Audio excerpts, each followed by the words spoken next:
Welcome to McAllen Update. I'm Roy CANTU. And I'm ROXANNE, and today we're out at the Southwest Water Treatment Plant. McAllen Public Utility actually operates 2 water treatment plants in the city, servicing over 160,000 people. The plants operate 24 hours a day, 7 days a week, and are even capable of providing water during power outages.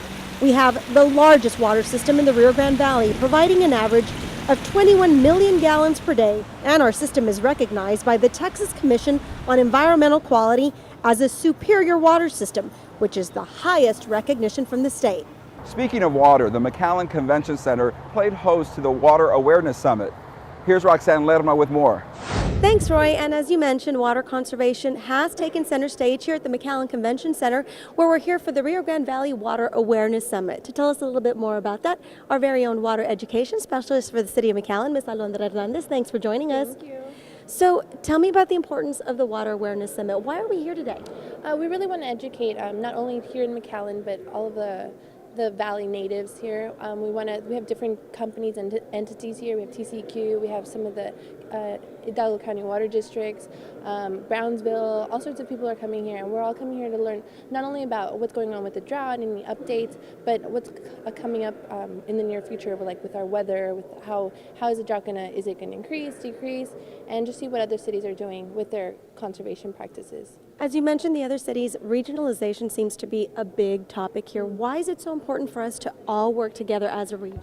Well, we're all connected. We all get off our water from the Rio Grande River, and we all affect each other one way or another. So we need to make sure that we're all united, making sure that we're working together for a better future.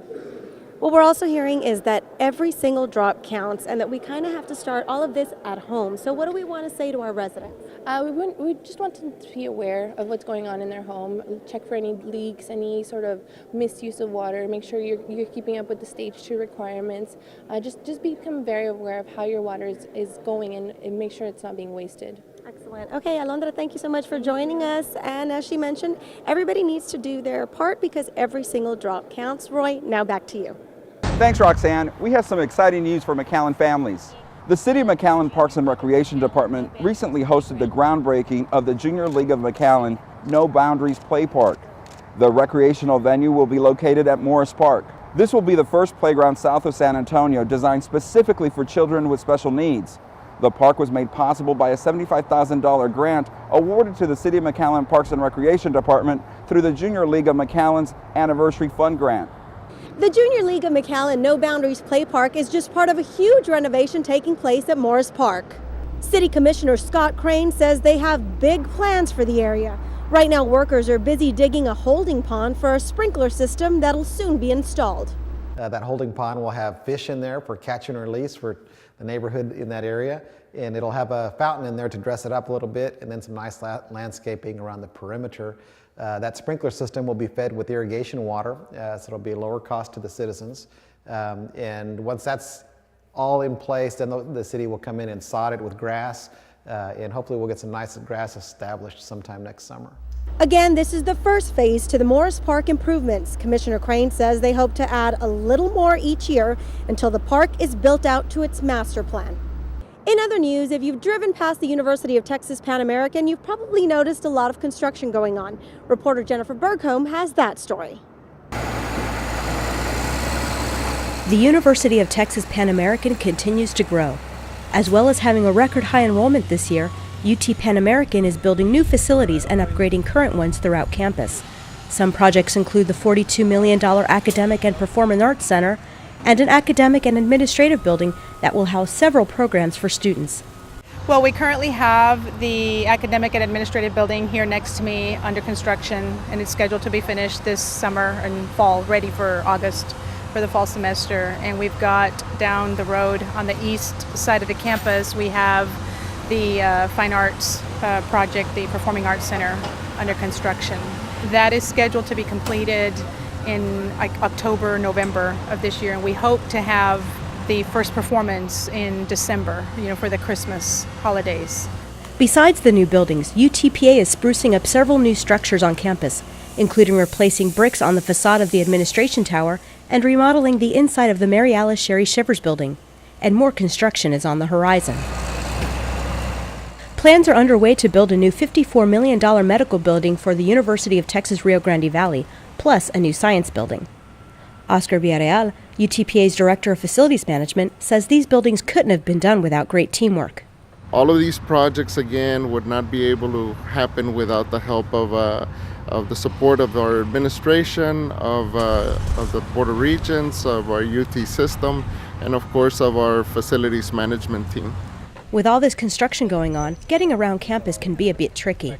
UTPA officials ask that everyone uses caution when driving or walking in the area.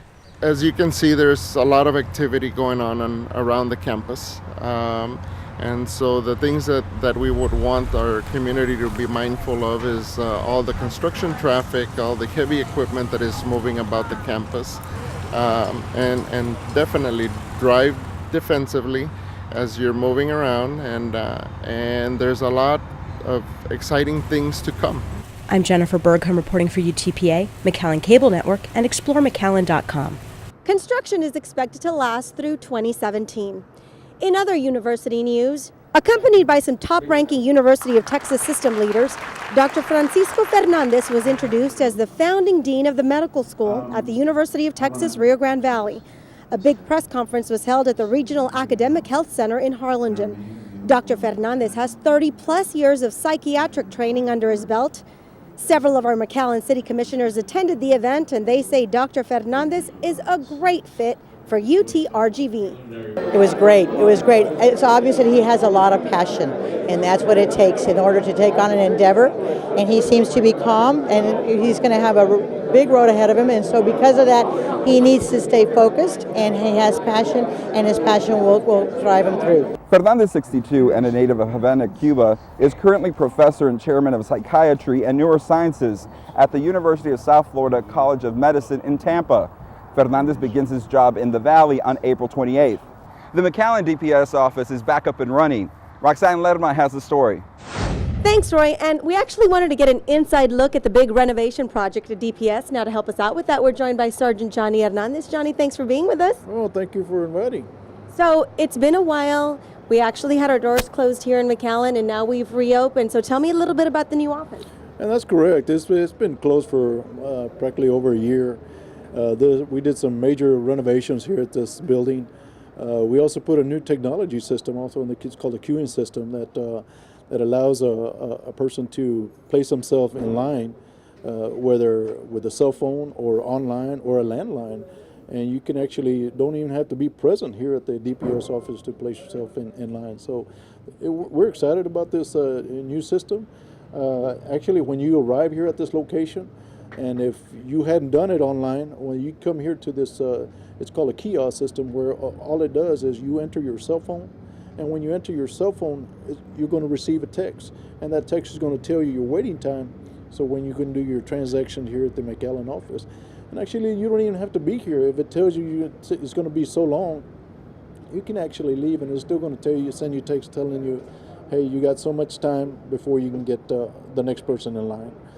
So I think right now that the technology is probably so new that folks don't know, and they're still lining up, but they don't technically have to be here then. And that's correct. They don't technically have to be here. It's something that's a new system, and again, you're going to be receiving a text, but you got to have a cell phone, and it will tell you your waiting time. And even if you don't have a cell phone, you come here and you'll get a piece of paper. That piece of paper is going to put you on our display TV, and it's going to say how much time you're going to have until you get your transaction or whatever you're going to do here at the driver license office. Okay, and from what I understand, let's say we're out busy and we're running errands, and your actual slot is, let's say, 12 o'clock, and you're running late. You can actually queue yourself back in the line? And that's correct. You can actually, if you're running late, you can put yourself in the back of the line. You can do that. It's going to give you different options, so you can do that. So if you're running late, you don't have to be here at that certain time. But you got to make sure that you don't want to take the whole day now. What we really want to do is just want to make sure that we get you in and process you as soon as possible. So let's say I wanted to come to DPS tomorrow. How soon in advance do I queue myself in? This is only when you're queuing yourself in, it's only for that day. Okay. You can't do it like 3 days ahead or you can't send a time. So that same morning? It has to be that same day where you get yourself queued in and get yourself processed as soon as possible. Okay, so I can get on my computer in the morning and say, you know, I would like to be there around 11 o'clock. Do I get to choose my time, or does it automatically put you in line? It automatically places you in line. That's what it does. So again, if you're running late, you can put yourself back, place in line, and which you can do that. But just remember, when you come here, you enter your cell phone. It's going to give you a text letting you know what your time frame is. So you just monitor that cell phone, and then you show up when it says Exactly. time to show up. It's time to show up, and here you come here and get yourself in line. So your reaction on a personal note, I mean, because we've seen the lines here at DPS and folks that need to renew their driver's license, etc. Now that they're actually going to be able to do this and, you know, be in the comfort of their own home instead of actually waiting and waiting. Exactly. You don't have to be sitting here for, you know, an hour or 30 minutes or whatever. You actually can put yourself online while you're at the house. Excellent. I also saw some additional stations here.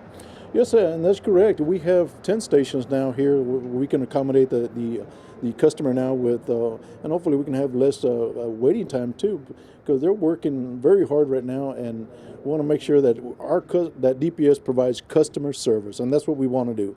We want to make sure that you come here, get taken care of, and leave. Excellent. Sergeant Johnny Hernandez, thank you so much for filling us in. Some exciting advancements here at DPS. So it's time that you come and check it out. Roy, now back to you. Thanks, Roxanne. A big group of city leaders headed over to our sister city for a special visit. McAllen Mayor Jim Darling and a delegation of 38 business leaders, community representatives, and chamber staff attended a reception in Reynosa hosted by the Reynosa Mayor Jose Elias Leal at the Cultural Performance Center. Organizers wanted to connect both sister cities again in Reynosa after years of only corresponding in McAllen. The violence along the border had kept travel to the south at bay. Mayor Leal says it's time to increase business travel and tourism to a city. And Mayor Darling agrees because there are a lot more things in common that could benefit both communities. I think there's opportunities for us to expand, like joint recruiting. The mayor may go to Korea with us. We're going to go to Korea and try to recruit, you know, and so we work a lot in Reynosa, and it's always been a very good relationship, and so hopefully we just build on the good relationship we have. This has been the largest McAllen delegation to travel into Reynosa with the Chamber of Commerce. Business leaders had plenty of their Mexican counterparts at the reception to shake hands and visit about their common goals. Things are continuing to look up for travelers flying out of McAllen. Allegiant recently announced seasonal non-stop jet service between McAllen and Los Angeles. The airline's representative, Thane Klingler, took the podium and said the airline is now offering introductory fares as low as $99 one way. McAllen city leaders are excited to offer local customers another popular vacation destination with this low-cost, non-stop service to LA. We are very excited and obviously very proud to announce a new destination, which is McAllen, Los Angeles. And of course that, you know, allows us, the passenger, to spin off to other areas in California and close to California, which opens up, you know, many different destinations for our community to be able to visit at a very reasonable price, because Mr. Klinger said it would be about $99 each way. The new flights will operate twice weekly between McAllen International Airport and Los Angeles International Airport beginning Thursday, June 5th and ending September 7th, joining Allegiant's existing flights to Las Vegas and Orlando. Flight days, times, and fares can be found at allegiant.com. That wraps up another edition of McAllen Update. If you'd like to take a tour of our Southwest Water Treatment Plant, simply call our water education specialist. That's at 681-1700. For the City of McAllen, I'm Roxanne Lerma. Connect with us on Facebook and Twitter to learn more about the City of McAllen. Thanks for joining us. I'm Roy CANTU.